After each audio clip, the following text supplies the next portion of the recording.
This is Mayur. Welcome to ML Works. Today we'll be talking about different types of data we might have to handle when we are working with machine learning models. Okay, so basically data can be classified as quantitative and qualitative.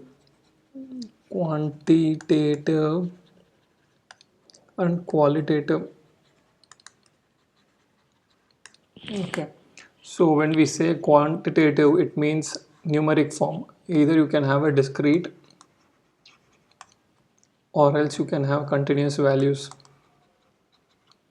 So what are the different types of what examples for discrete what we can have is these are like what integer type of data. For example, you can have consider like number of employees, okay, employees, students, okay, and the number of people in person in what in concert.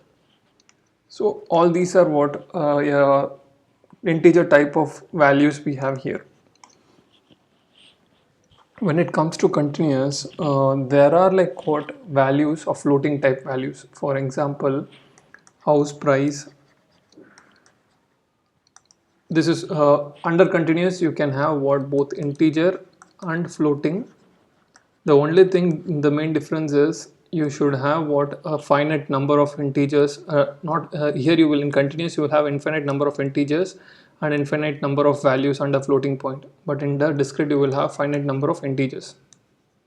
Finite integers, infinite values of integer and floating point, infinite. So house price, then you have something called as temperature prediction and height of the person. Okay, these kind of values will fall under continuous. Under qualitative we have further division of nominal and ordinal. What is nominal actually? So you have values, the variable contains categories. Okay, categories form of data falls under nominal. For example, types of color, right? Green, blue, red, all these fall under like nominal kind of data. Similarly, you also have something called as gender. Okay, so male, female. Okay, two types. And under ordinal you can have what values which have its own intrinsic value. Okay, for example, you have what ratings like Amazon review ratings.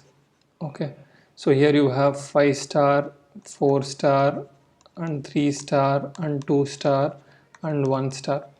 So these are 5 different values, and among them, each one has its own superiority. 5 has the highest superiority over 4 among all the other values, and 4 is superior than 3 to 1, 3 is superior than 2, 1, 2 is superior than 1.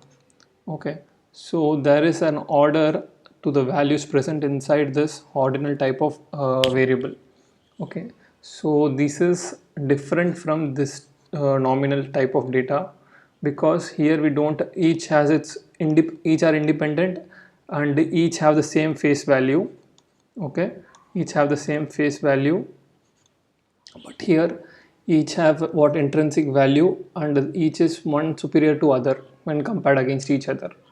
Okay, so these are 4 different types of variables we might have to handle when working with machine learning models. Okay.